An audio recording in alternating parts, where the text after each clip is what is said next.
The life which I now live in the flesh, I live by the faith of the Son of God. The word hitherto seems like a hand pointing in the direction of the past. 20 years or 70, and yet hitherto the Lord hath helped. Through poverty, through wealth, through sickness, through health, at home, abroad, on the land, on the sea, in honor, in dishonor, in perplexity, in joy, in trial, in triumph, in prayer, in temptation, hitherto hath the Lord helped us. We delight to look down a long avenue of trees. It is delightful to gaze from end to end of the long vista, a sort of verdant temple, with its branching pillars and its arch of leaves. Even so, look down the long aisles of your years, at the green boughs of mercy overhead, and strong pillars of loving kindness and faithfulness which bear up your joys. Are there no birds in yonder branches singing? Surely there must be many, and they all sing of mercy received hitherto. But the word also points forward, for when a man gets up a certain mark and writes hitherto, he is not yet at the end. There is still a distance to be traversed, more trials, more joys, more temptations, more triumphs, more prayers, more answers, more toils, more strengths, more fights, more victories. And then comes sickness, old age, disease, death. Is it over now? No. There is more yet awakening in Jesus' likeness, thrones, harps, songs, psalms, white raiment, the face of Jesus, the society of saints, the glory of God, the fullness of eternity, the infinity of bliss. Oh, be of good courage, believer, and with grateful confidence raise thy Ebenezer, for he who hath helped thee hitherto will help thee all thy journey through.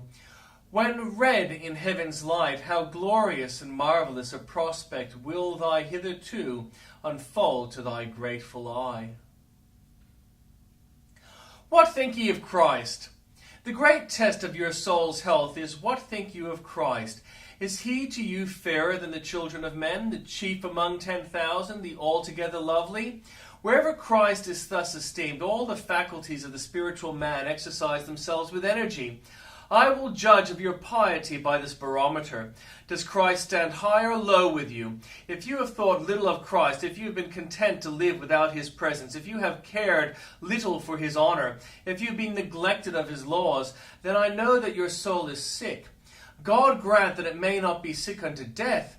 But if the first thought of your spirit has been, how can I honor Jesus? If the daily desire of your soul has been, oh, that I knew where I might find him, I tell you that you may have 1,000 infirmities and even scarcely know whether you are a child of God at all.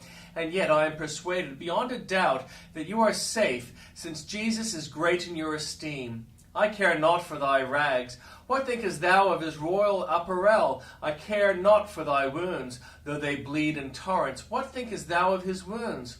Are they like glittering rubies in thine esteem? I think none the less of thee, though thou liest like Lazarus on the dunghill, and the dogs do lick thee. I judge thee not by poverty. What thinkest thou of the king and his beauty? Has he a glorious high throne in thy heart? Wouldst thou set him higher if thou couldst? Wouldst thou be willing to die if thou couldst but add another trumpet to the strain which proclaims his praise? Ah, then it is well with thee.